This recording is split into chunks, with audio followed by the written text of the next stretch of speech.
I have to say thank you all for joining us, because everybody who is interested in this topic, we all think of you as superheroes. You know, we know that you are juggling so many different things between household work,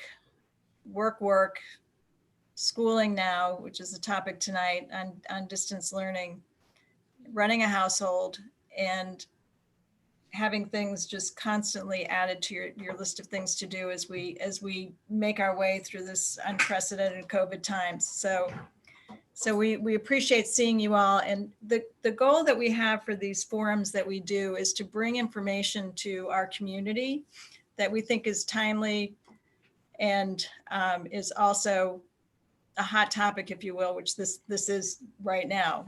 This distance learning is clearly a hot topic for all of us who have any type of schooling going on from home. And then of course it changes. We've just got now new rules since we've seen a spike in the COVID infections. And so now what we thought might be changing to going back to school probably won't happen now.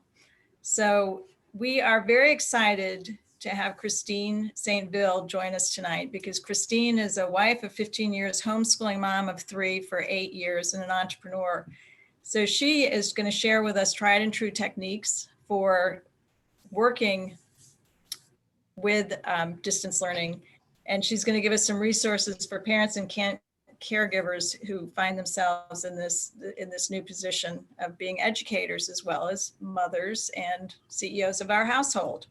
So this is our fifth virtual tour. This is our fifth virtual information forum over the past few months. We've hosted updates on COVID-19 through Virginia Hospital Center. We did a forum with the local NAACP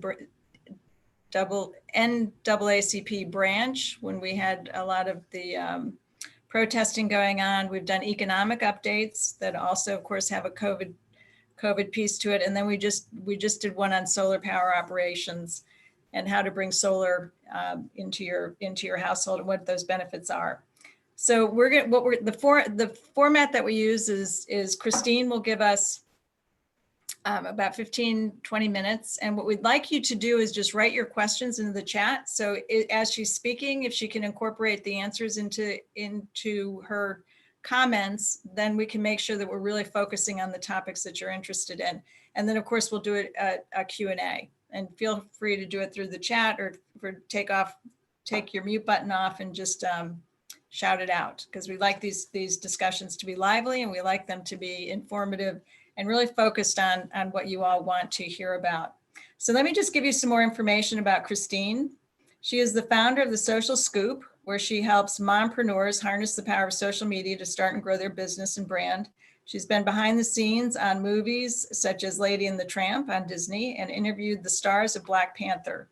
As an award-winning content creator, she was also an instructor in the Steve Harvey Success Institute for 4 years, and her work has been featured in numerous local and national TV and media outlets, such as Good Morning Washington, Essence Magazine, and Black Enterprise. You can also follow her on Facebook and Instagram under Moms in Charge.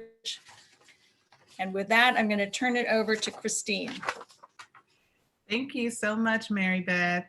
Thank you for having me. Hello, everyone. Good evening. As she said, this is, time for me to just share some tips, but I also want to hear from you all. I want this to be interactive. This is, informal. So if you have questions, comments, put them in the chat. And to start, I would love to just kind of get a sense for who we have here tonight. So I would love for you to share the ages of your kids, or the age and grade of your kids. That would be helpful for me to just kind of see and get a sense for where everyone is right now. But as Marybeth said, my name is Christine, and I am here in White Plains, Maryland. And our kids are 9, 11, and 13. So, I was working in corporate up until I was pregnant with our third child. And I was a recruiting manager for many years. So, definitely understand the juggling between, having to, tend to kids, tend to family, and then working full time. And then, became a stay-at-home mom in 2011. with our third daughters. So we decided early on to homeschool, just because, you know, the way that we had our lifestyle and wanting to be able to travel and pick up and go when we needed to, we decided to, you know, just check out, you know, hey, if we're going to decide to do this, if we're going to check it out, let's try it while they're young. And so that was when my oldest, who's my son, our oldest is a son, and then we have 2 daughters. So that he was going into kindergarten when we decided to start homeschooling. So, you know, that's a little bit of, you know, how we, you know, started and why we started. So thank you, Carolyn. I see Carolyn has ages 9 and 4, Jessica, 2 boys, 7 and almost 5. Felicity has a kindergarten, 3rd grade, ages 5 and 8. Awesome. 2 boys. Let's see. Oh, it's going fast now. So this is really helpful. So I see you guys, a lot of you have younger kids, some in the same ages, and then a couple of older ones. So yeah, so it's definitely, you know, these are interesting times we're in. And what I learned when I left my corporate job was the importance of a village, the importance of support, the importance of reaching out, you know, for help when we need it. You know, we as moms, you know, Marybeth said at the beginning, like, we're all superheroes. You know, I was doing a call earlier with a friend of mine who just happens to also work with my company, and we're on Zoom and she's virtual schooling and we're having a conversation. She kept apologizing. I was like, listen, this is what it is right now. No need to apologize. Help him with his homework. Do what you got to do. I'm here, you know, and we're just tag teaming back and forth. So, so thank you guys for sharing in the chat for me. I appreciate each and every one of you. And so I just wanted to share, you know, start out by sharing just a couple of, you know, tips, things that, you know, you guys can keep in mind.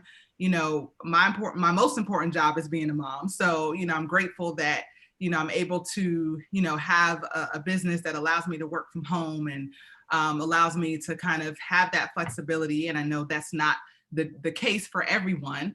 But just in terms of talking to, you know, my friends who are still working, you know, whether it's in government or whether it's in corporate, but they're working from home and they're just trying to, you know, navigate this new normal that we're all in, you know, it takes some juggling for sure. And it takes some flexibility.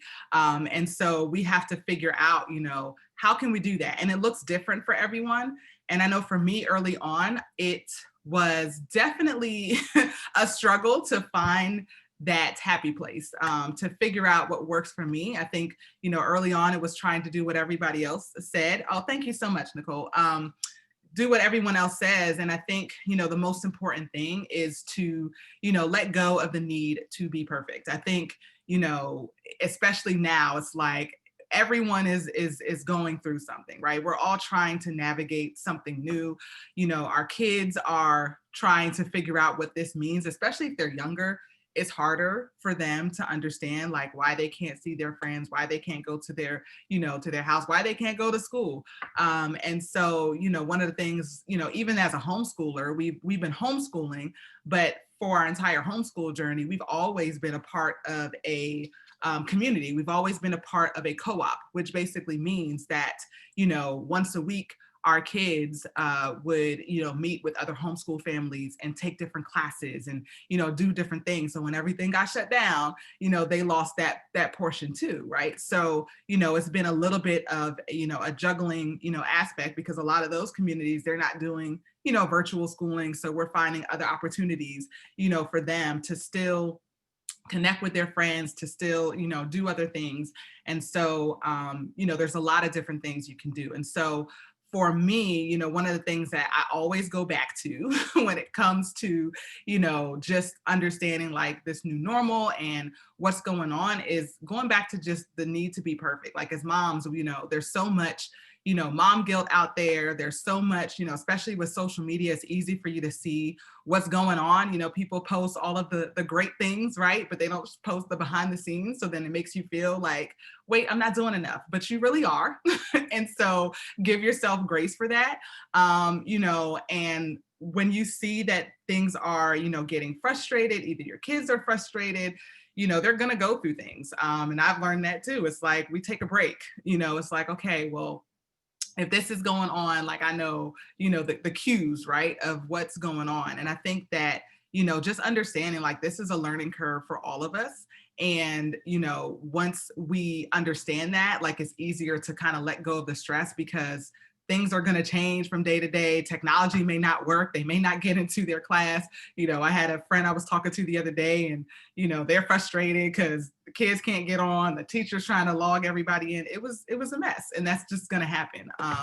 And so, I think the most important part is like, surrounding yourself with communities like this that, you can share tips, you can share, different, strategies, you can share ideas. Hey, what's going on? And maybe it's just a matter of just sharing what's going, that you're frustrated today. Do you have a community like that? Do you have friends like that you can, just call and say, hey, like, I just want to share, like today was just not a good day. And it's okay. We're all going to have those days. And I think that it's just important to have people in your circle and conversations like this so that you know that you are not alone. Trust and believe. It may seem like that some days, but you are definitely not alone. So I wanted to make that, clear as well. And so one of the other things that I was talking to a friend of mine whose son was going into kindergarten this year, and she was trying to figure out, what she was going to do for her son. She decided she was going to homeschooling for this year and then put him back in school next year. And she was stressing like a lot with all of the different things that you can do. And so we talked, to talk about like, what are the things that she can do? And one of the things I told her, like early on, we made the mistake of trying to, fill the day with too many activities, too much work, and overwhelmed our own kids. And so one of the things we had to learn, especially when they're younger, and I see we have a lot of moms on here with younger kids, is to make it fun. When they're younger, it's all about play. Like, how can you play?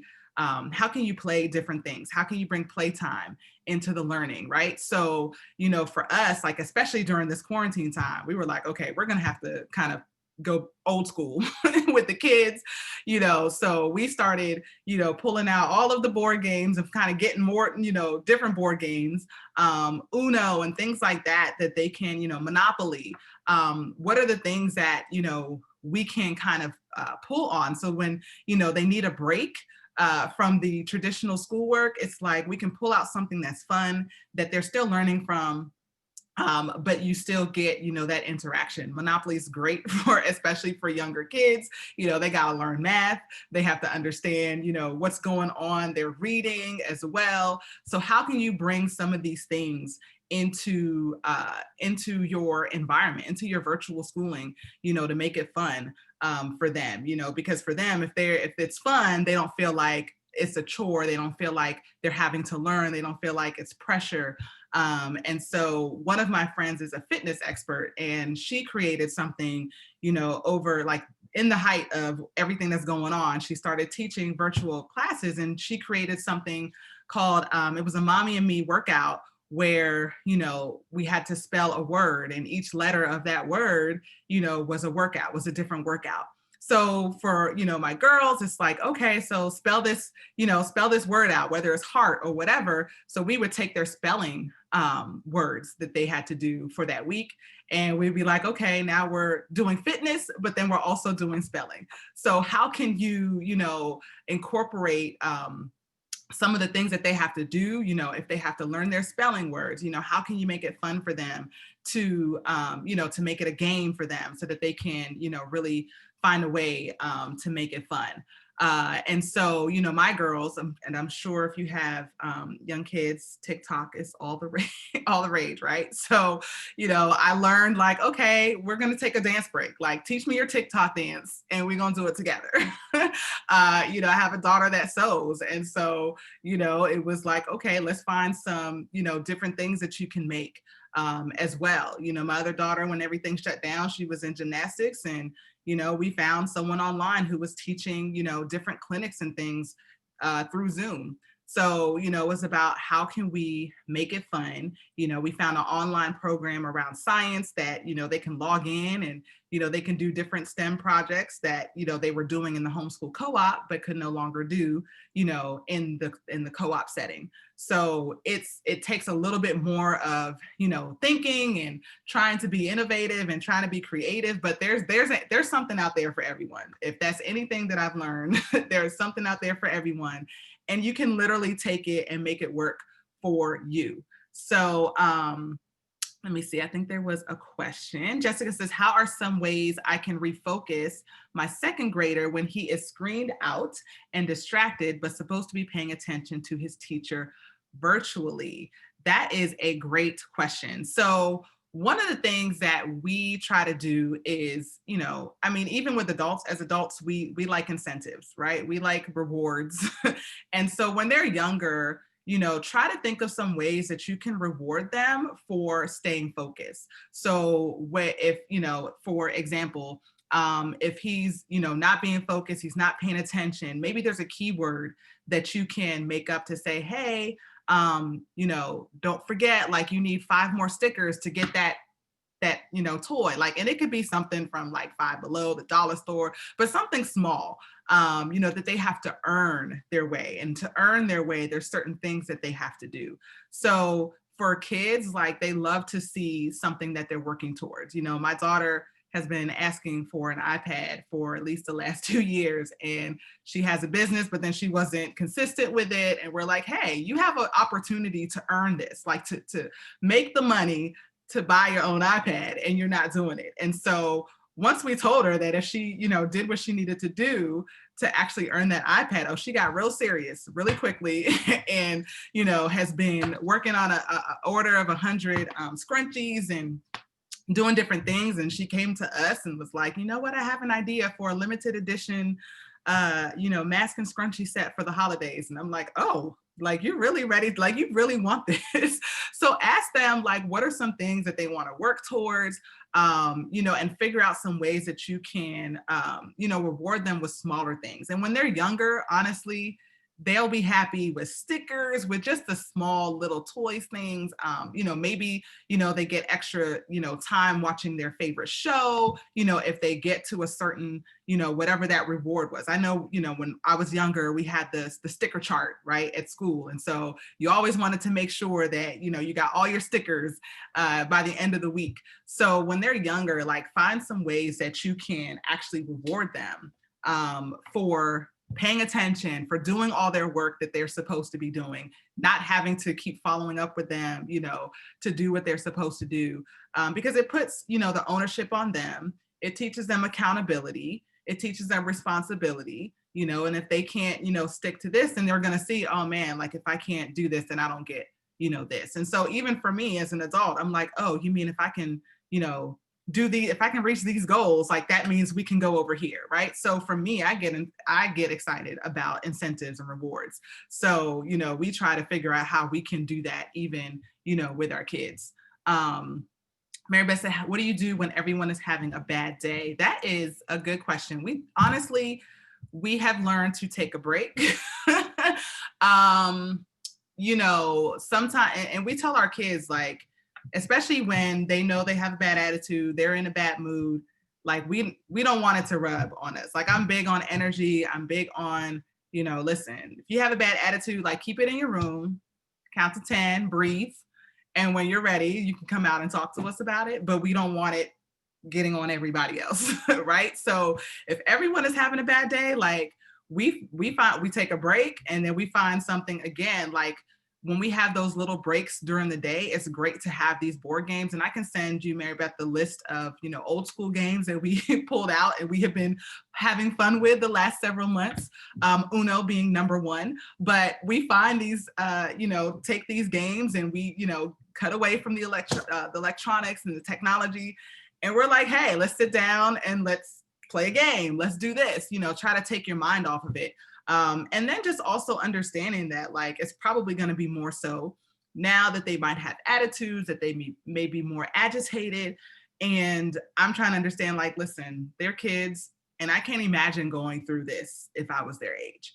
So, you know, I try to make sure I'm putting myself in their shoes as well and figure out a way, you know, to kind of walk through this and just let them know, listen, we understand, like, it's frustrating, but how can we make this better? And ask them, like, what do you need that so that we can move forward? What do you need so that we can, you know, tackle this together? Like, we're working through this together.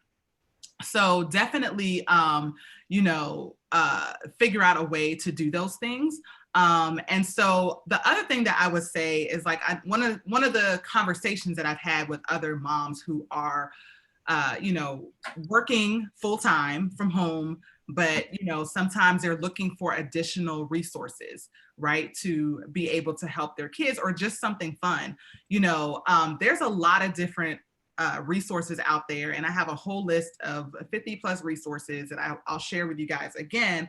But one of our favorite ones that we recently found out was about an online STEM program, STEM school, and it's called Blue Studios. And this program is for K through 12, and they have the option for you to actually get different kits, where, like, whether, so my girls got a microbiology kit where it came with a bunch of different, you know, products or things for them to complete science experiments. And then what they do is they log in to this platform and they go through the actual steps. So literally my 9-year-old was able to log in and do a whole science project around bacteria, because in this microbiology STEM kit, they had Petri dishes and, you know, different things. So she's having to track for 7 days what this bacteria is looking like, how it's growing.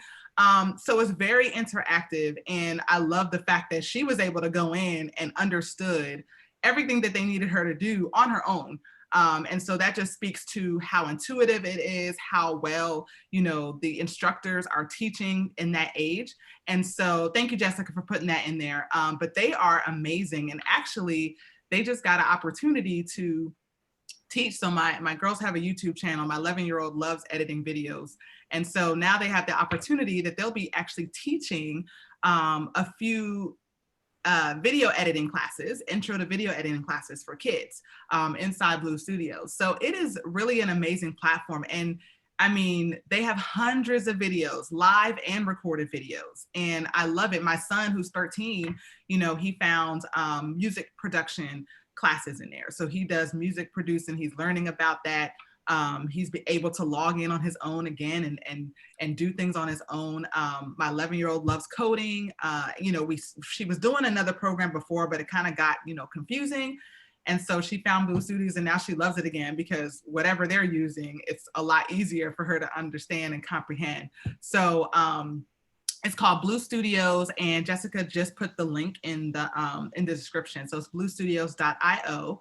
But it is awesome. And I can ask them for a coupon code. So I want to say it's like $9 a month, but I can ask if I have a coupon code, and I'm happy to share that with you guys, Marybeth. So I can send that to you once I reach out. But we have absolutely loved it for sure. And like I said, it's for K through 12. So finding different resources that they are interested in. One of the things that we always start the school year off with our kids is we ask them, like, what do you want to learn about? You know, what is it that you're interested in? What do you want to do? And so from there, like, we're able to find different resources that, you know, they can then learn from. So, you know, then, you know, when we have holes that we need to plug in, or they have free time, we're like, oh, you said, you know, my son wants, you know, learn about music. Oh, well, Blue Studios has that. Now we can have you log in and do this. You know, my daughter's interested in sewing, just so happens my neighbor sews. So she takes sewing classes, you know, once a week. So how can you find like different things, you know, especially when, you know, after, you know, when summer is here, when they're not in school, when they have these holiday breaks are coming up, they're going to have more time to do things. So you can still keep them active and find ways to make it fun. And I think that's probably the key thing. So even now, like, we find ways for our kids to interact with their friends, whether it's FaceTiming them. Thank God for FaceTime. I don't know where we would be without FaceTime right now. It would be much harder than FaceTime. Christina said you have a 9-year-old. Yeah. So my youngest is 9. So, you know, for us, it's really been about just finding a way to just keep them motivated, right? And I think that's really, especially now, and when you see that they're upset, they're aggravated, they don't want to, pay attention in class, ask them, well, how can we make this better? What is it that you need so that, and they'll tell you, like a lot of times they just want to be heard. They just want to they want to know that we're listening to them. They want to know that, we hear what they say. And what I will say to you all is challenge you guys to take time out for yourself. Like, I know it's hard, but finding some time, to take time out for yourselves as well, because I think that, there's going to be meltdowns. There's going to be times like we are all going through, like I said at the beginning, different things. And I think that, it's just important to make self-care a priority, because I would probably go crazy if I didn't. So my kids know, like, when I go take a break in my room, like, I'll be back, don't worry.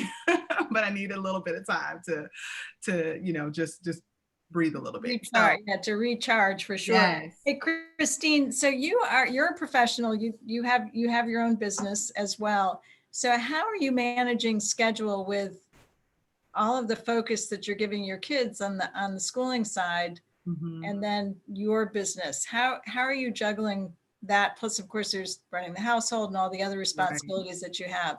Yeah. And some self-care time. Yeah. So that's a great question. So I'll start with the self-care, because that's honestly, like, when I left my corporate job and became a full-time stay-at-home mom, that was the biggest struggle for me. Like, I lost my identity to motherhood and had to figure things out, how to get back. And so, I realized early on that when I was not taking time out for myself, I was not the nicest person to be around. And so I realized that it was rubbing off on my kids, it was rubbing off on my husband, and I had to make that a priority. So for the most part, when, what I try to do is not plan anything at least 1 week in a month. Of course, it's much easier to do that now because there's nowhere to go, but at least, I would have a do nothing weekend, and then during the week, whether it was a drive, to Starbucks or Panera, to just, even if it was sitting in the car, 15 minutes, 20 minutes, whatever that quiet time is, waking up before the kids, something for myself. Like, I have to have that time for myself to just clear my mind. So for me, I have, one, I'm blessed with an amazing husband. So he is definitely, helps with the homeschooling. But as far as the business and the working goes, I try to schedule things before 11. We tend to do our school days between 11 and 3. So I try to do stuff before 11 and then after, 3 as much as possible. Like, I'm getting way more, just finished planning out my 2021 year, and that is becoming a non-negotiable. Because I need to make sure that, like, if anything happens or if he has to travel, like, I don't have to worry about, taking a break from here and helping the kids. And honestly, now that they're older, it's much easier because they're a lot more, once we get them on, they're a lot more independent. But I definitely make time to schedule. I try to schedule what I have going on with my clients. I try to do that early on, early in the morning. So now, one of the things, I hate exercise, and I really do, but I've had to force myself to do it over the last several months. So I've been getting up at like 6:30, working out, and then I have some time. I found that actually have time to myself, and then I have time to do my work before everybody wakes up and starts going. So, so I definitely understand that, Carolyn. Thank you for joining us. So yeah, I mean, that's really what it is I'm being more intentional now. It's not always easy, especially if we're working on big projects. But I also, reach out, if I need the help. My parents, it's a little bit harder now, but, they're close by. So if I'm working on something, big, and I need to, kind of be away more for work purposes, then, they'll come in and help as well. So what I've seen firsthand, and I've also heard from many other parents, that they see a huge regression in their children as a result of staying at home and not going to school. Any advice on how to manage that? Honestly, I think it goes back to finding other resources to get them into. I think that it is harder, you know, for them to, and some kids, you know, it's just harder for them to learn in front of a computer screen, like, you know, and so I think it goes back to, I had a mom that was sharing something similar. It wasn't like a, you know, big like difference that she could see, but she definitely noticed some differences. And, you know, I think it goes back to like, hey, let's find different ways to learn about X. You know, what are some things that we can do? You know, sometimes it might be an app, right? So, you know, our kids had a test recently around, you know, the geography, states, the different states and where they are on the map. And, you know, for one kid, like they're okay with looking at the map and writing it in. Another one is like, this is too much. So I'm like, okay, let's look for an app that makes it fun. You know, that now you're looking, you know, now it's a game. And now when you go to the paper, it's easier for you to kind of connect the dots. So I think it goes back to just finding different resources, finding different ways to kind of help them, like whatever area they're struggling in, you know, finding that out, and then asking their teachers for resources. You know, don't be afraid. Of course, you know, they're doing a lot too, but you'd be surprised. They have a lot of great resources that you can find, you know, that they can share as well. Especially if they're regressing, they might have extra worksheets or different things that they can do, you know, to help them kind of stay on top of things. But I think, you know, it just really comes down to finding different ways to keep them, you know, interested, especially when they're younger. Like it's definitely more about like, how can we make it fun? So Felicity is asking, if the distance learning isn't working, then how do you transition into homeschooling? And Christine, what made you decide to do the homeschooling? You talked about having flexibility in the schedule and traveling and things of that nature. Was there anything else that drove you to deciding to homeschool 3 children? Yeah, so when my son was younger, he was in a private preschool for 3 years, and he has a late birthday. So obviously, well, for those who don't know, in the state of Maryland, you have to be 5 by September 1st in order to start kindergarten. And so he and my daughter, they both have late September birthdays. And so, you know, we found out, you know, late in the game that he was going to have to wait a whole nother year to start kindergarten. And so we decided to do a half day in pre-K and a half day in the morning pre-K, because the private school only offered half days.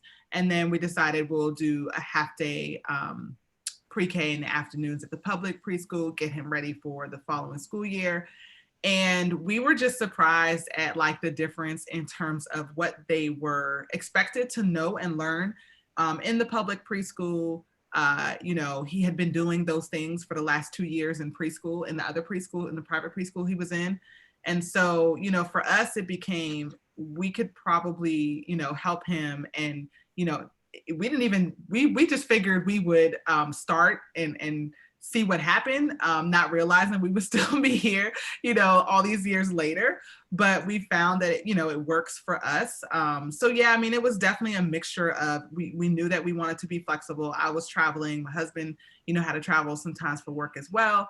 And so we decided, hey, if we're gonna do this, now was the time to figure it out. So that was definitely like a big component. We were just like, he's been learning this, so we figure, you know, let's learn it. And then it was about connecting with other people. I had friends who had been homeschooling, one who had, you know, 4 sons that she was able to get into college, and then, you know, the military.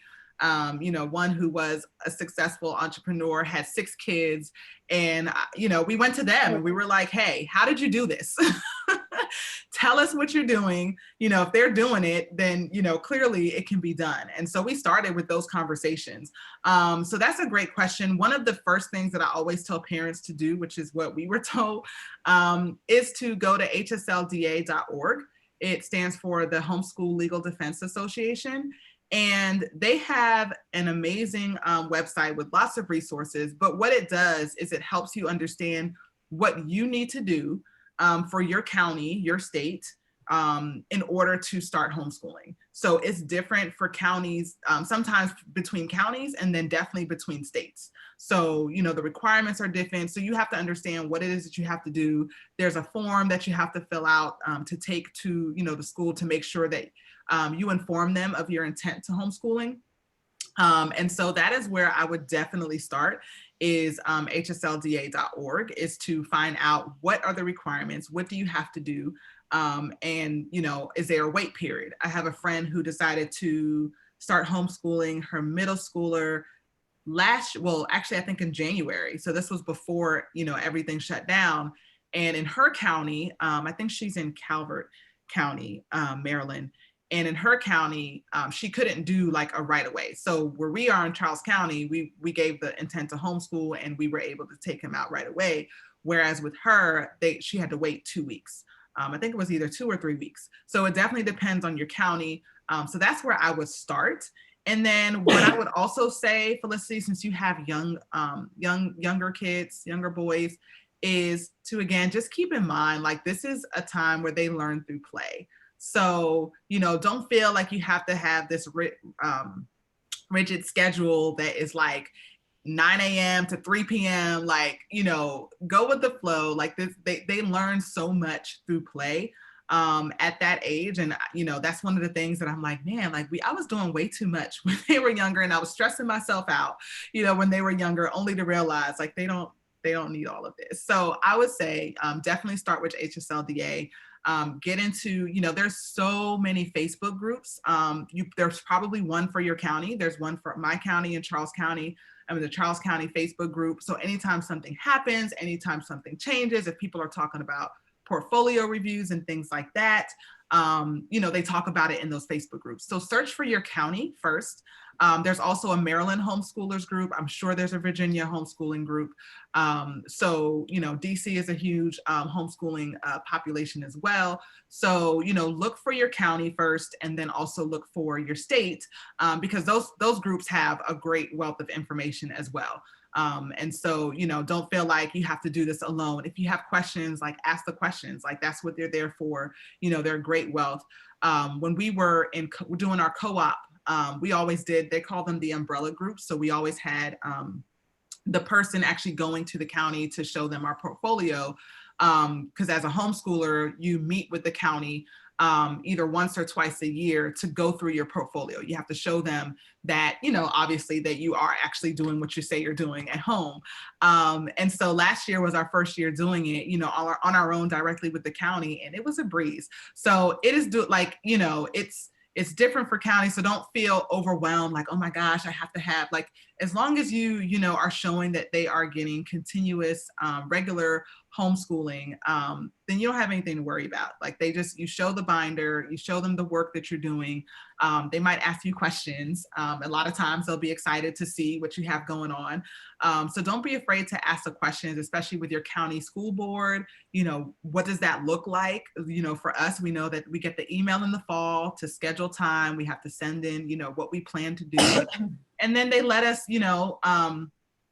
schedule the review in the spring. So generally we schedule a homeschool review in the spring with the county. And then it's not harmful. It sounds stressful, but it's, just keeping in mind, like, just keep the work in a binder. That's really what we do. So Christine, don't they give you a full curriculum and tests and things like that as well when you're doing the homeschooling? No, they do not. So it is up to you to decide what curriculum you're going to do with your children. So there's a lot of different curriculums that you can choose from.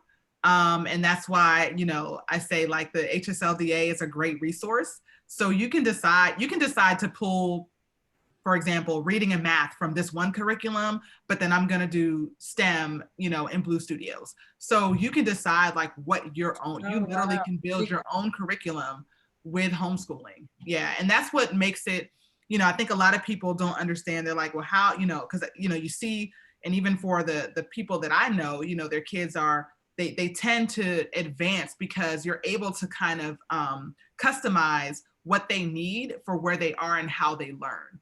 So we learn, my youngest does not learn like the older two. Like, we have to, do things differently. She's very hands-on. And so we have to find different curriculums and different programs that fit her personality versus the other two.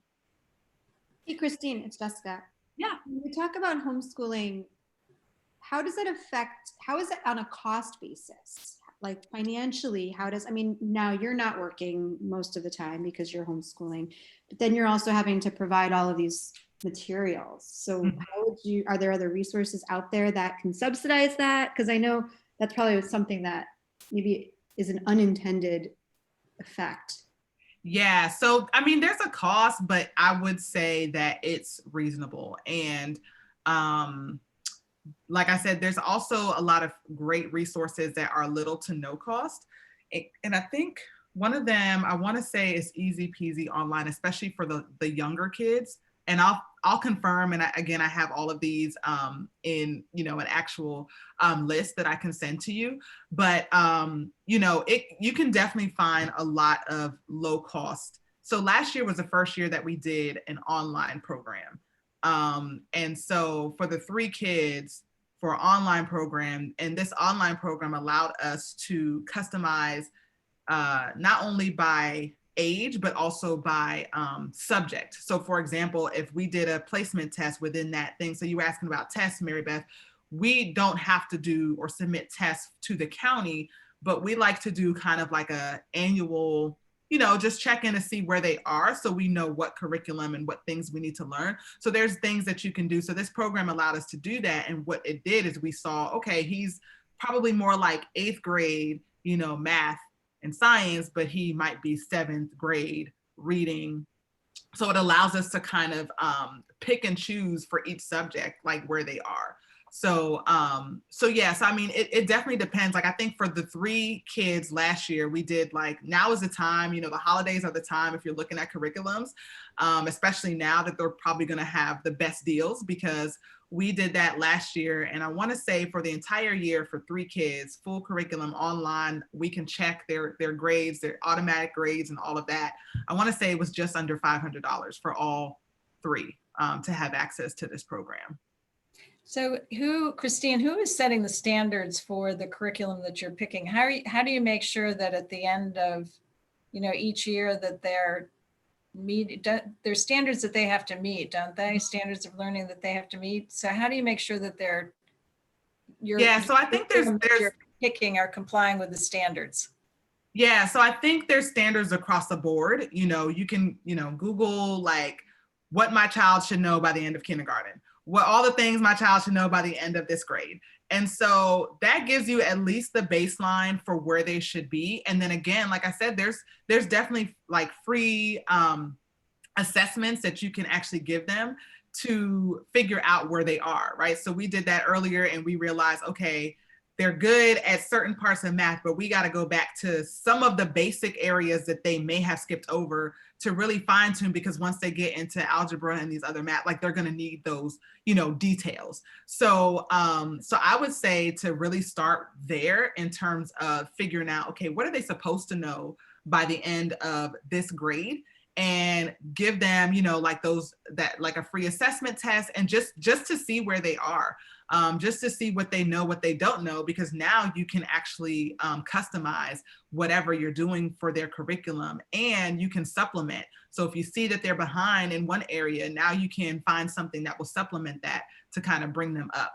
So I would say it's definitely more about making sure for the state of Maryland or whatever state you're in, you know, what are the standards that they have to have? Because if they, you know, want to go into college or whatever, they will have to take the SATs and things like that at some point. So you want them to know, like, what do they need to know? You know, what are the things that they need to, you know, understand, and then exposing them. You know, I have a niece who is 16 and she is taking college level courses right now. She just started, this is her, I think, 3rd year homeschooling. She's taking college courses at a community college right now, in addition to her high school classes. So, you know, right now, like she's preparing for college, but she's, you know, she's a sophomore in high school. So I think it really just depends on, you know, making sure you understand like what is the end goal with your kids, and understanding what they're expected to know by the end of the school year, because that will help you backtrack in terms of what you need to be teaching them during the school year. So just to shift gears for a minute, we had a question in the chat from Clara about what are others doing for social interaction when FaceTime is not the best option? And that's a Yeah. really good question. That is a really good question. Everything is about screen time right now. I know it's hard. It's definitely hard.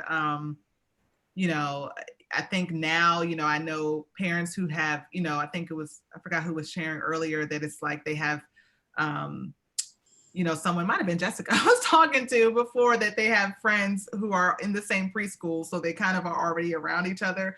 So I don't know if there's an option to do small group, you know, 1 or 2 play dates, you know, outside or something, but, and it was getting cold too, but I think it's definitely hard. So, I mean, if anyone else has dealt with this, has done this, you know, for us, obviously pre-COVID, you know, there's opportunities, but it's hard, especially if FaceTime is not, you know, the best thing for them. You know, it's definitely something that is a challenge, I think, for different people. So what I've seen families do is small gatherings in a park. Yeah, With that's social what I've seen. distancing and face masks. So the kids are able to play on the playground, but they do take the extra precautions. They take the precautions with the face mask. But anybody else who has ideas, please jump in, unmute and jump in. Mm-hmm. That's a great question, Nicole. While we wait for other people to jump in, she said, would you advise having kids of different ages in the same teaching space, or should they all be separated based on their level? Honestly, I think that's more of a personality thing versus an age and level thing. And, you know, I will, you know, just share, like, for example, from today, like talking to my friend who were trying to work, and, you know, she understood, like, her oldest, you know, is easily distracted. And the younger 2 are very much, you know, the culprits of the distraction. And so they understand, like, if they want him to do his work, he's got to stay in the office with daddy and do his work, while the other 2 are in a different room doing their homeschooling. So I think it's more of a personality thing, and understanding, like, how do they learn? What are the things that, you know, keep them focused, and what are the things that get them off focus? And, you know, go from there. I think that, you know, definitely if you feel like you need to separate their workspaces, maybe giving them, you know, their own spaces, that might, you know, empower some kids, you know, to do more. But, you know, I think it's really about managing their personalities to really get the most out of, you know, what they're doing. So I hope that answers your question. I think it's more about managing their personalities and deciding, like, if you know that one is a talker and the other one needs to be focused and quiet, then, you know, the talker's probably got to go downstairs and the other one might need to be able to do it in their room. Does anybody else have anything they wanted to add? And because all of you are have experienced different things that have worked, some that have worked, some that have not worked, I'm sure, just like everything else that we do. But is there anybody else who has some good advice that they want to pass along to answer these questions? And we go back and forth to unmute. And we go back and forth also. I don't think I mentioned this. We go back and forth between, you know, their work that they're using. So now, you know, this year we're utilizing Khan Academy, which is free. So definitely check that out. But we also use plain old fashioned worksheets. We will print worksheets, you know, online, just to get them off of the laptops. So, you know, we'll definitely switch it up a little bit. One of the resources that I share in this link that I'll provide you guys is superteacherworksheets.com. They have great worksheets, you know, sometimes, you know, basically based off of, like, you know, different, like, themes, whether it's holiday themes and things like that.